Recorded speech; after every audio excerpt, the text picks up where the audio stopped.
how to safely rewrite the identity contract that is running in the background and blocking your desires.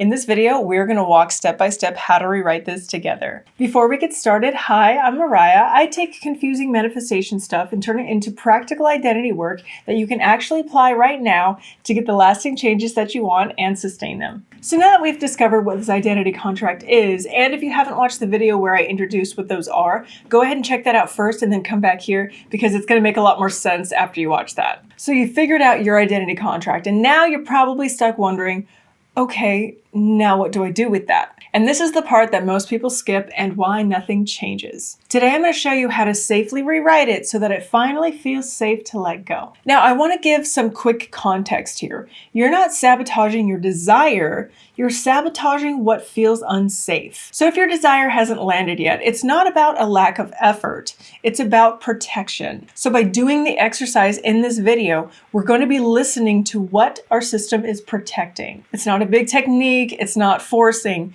We're just listening to our system. So grab a notepad or just think this through with me because I'm going to be walking you through this like a checklist. Pause the video at any point if you need to. I just need you to do this slowly and be as present and non-judgmental toward yourself as possible. It's best when you answer honestly. So the first step, which we covered in the previous video, we went over identifying the threat.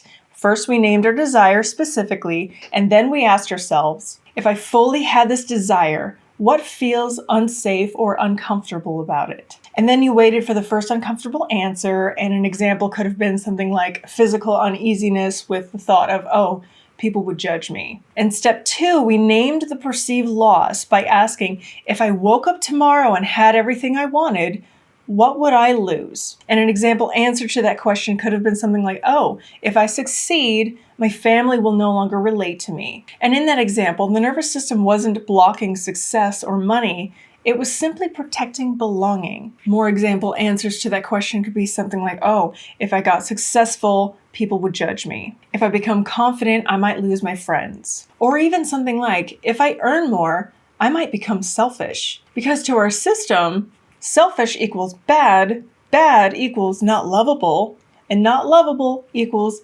unsafe.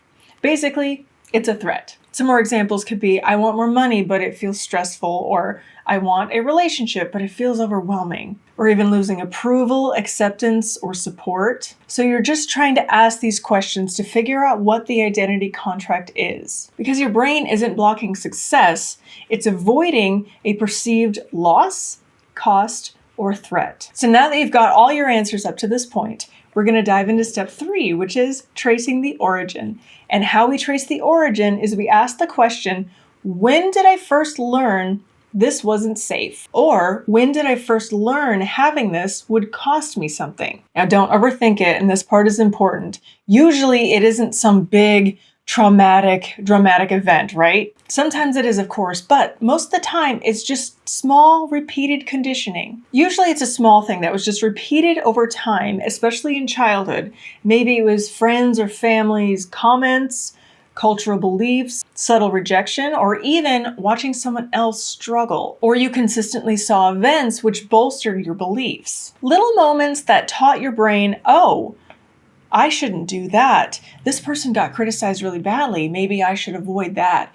I should stay small because that thing seems bad. Maybe it's a parent criticizing rich people, or you grew up hearing things like, oh, money changes people. Money is bad. Rich people are so out of touch. Rich people are jerks. Or perhaps for some of us, you were praised only when you were helpful, or you felt loved only when you stayed small. Or maybe you were teased for standing out or having confidence, or maybe just being different.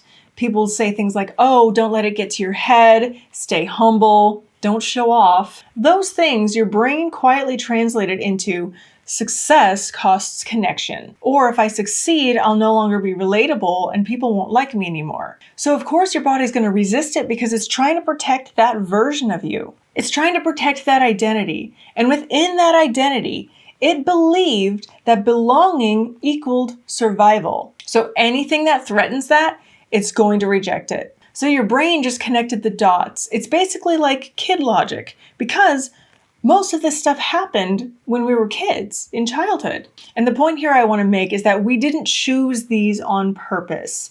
They happened in childhood. We just wanted to belong. We just wanted support. We just wanted love. We just wanted acceptance. We wanted approval. So it's not your fault. It's just what stuck. So by doing the exercises in this video, we're keeping everything grounded. It's not somehow woo-woo, or we're not mystifying it. We're just trying to look at it now through a non-judgmental adult lens. And now we come to step 4, and this is where we reveal the contract, because we're going to put it into words. We're going to translate it into one sentence. And that sentence went something like, to stay safe, I must remain blank. Or to keep this quality, I must not have blank. It's basically an unconscious agreement that keeps you within the acceptable limits of an outdated version of yourself.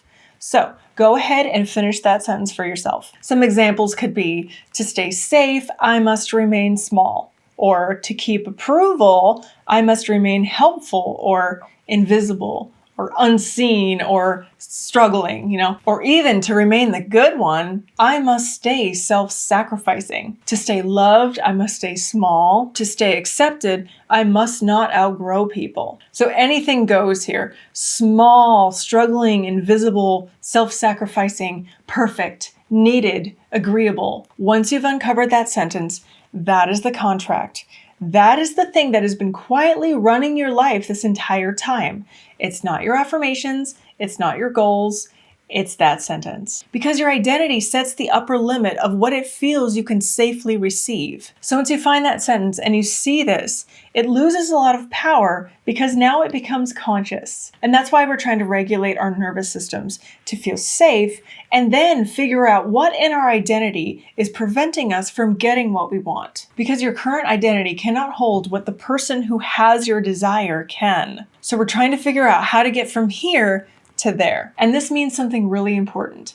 You're not bad at manifesting or getting what you want, and your desires are not somehow evil. The point is, your system has been protecting you this entire time, and protection wins over desire every single time. So this next part is about establishing safety first before rewriting it so that change can actually happen and stick. And this is usually the part that people skip and why affirmations fail. And this is very important. You're not trying to delete parts of yourself because that's something your system created to protect you. It's like, oh, this is part of my identity. We have to keep that safe. So we have to respect it. And we're also not fighting our fears here, and we're absolutely not gaslighting ourselves with fake positive affirmations. No, we're doing something much simpler. And that is, we are simply updating an outdated safety rule. Because identity contracts are not flaws, they're protection strategies.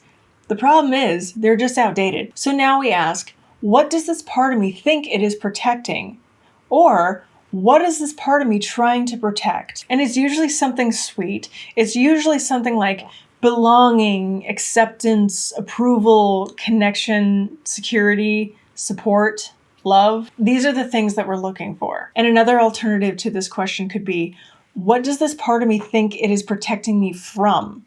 Or, what is this part of me protecting me from? And maybe that could be something like it's trying to protect you from judgment, abandonment, rejection, guilt, criticism, responsibility even. So your system's either trying to protect something or protect you from something.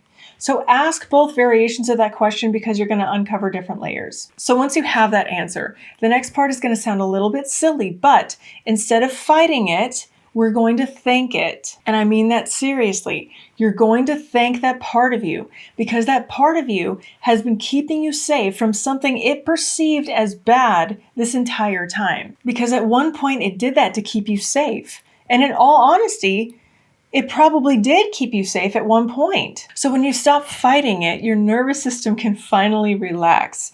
And relaxed nervous systems change so much easier. So thank it. And the act of thanking it actually reduces a lot of resistance instantly. Next is step 6, and this is rewriting it. This is where we update the contract. And we do that by asking the question, what would a safer, updated agreement sound like? And we're not going to answer this with hype or affirmations like, oh, I'm limitless and unstoppable, because your system will absolutely reject that and refuse to believe it. So instead, we're going to go with something a little bit safer, a little more realistic, basically something that just feels normal and grounded. So the old contract could have been something like, To stay safe, I must stay small.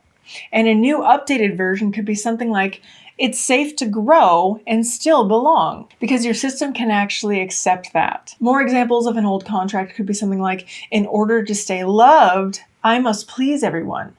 And an updated version could be something like, it is safe for me to be loved and still have my own boundaries. And here's another one. An old contract could have been something like, money makes people bad.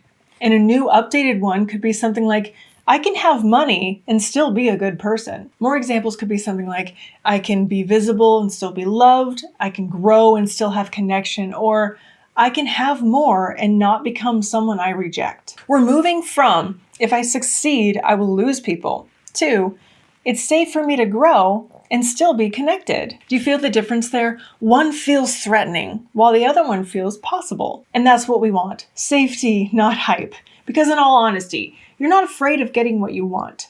Your system is afraid of a perceived cost it feels will happen if you get what you want. So the update to this contract needs to feel like relief. It needs to feel safe. It should feel calming, not like pressure. And if it feels tense, it's probably too big or too far out of the scope of what your system can readily believe right now. So you might have to start out making it a little bit gentler. So by rewriting these core identity contracts to work for you instead of against you, this is what is actually going to bring about real lasting change in your life. So if you've been trying to manifest harder, please just pause. You probably don't need more effort. You just need a safer internal agreement. Find the contract, thank it, and then update it. So if techniques haven't been working, stop trying harder. Get safer first. Work on identity first, and then everything else flows after that. And here's the cool part.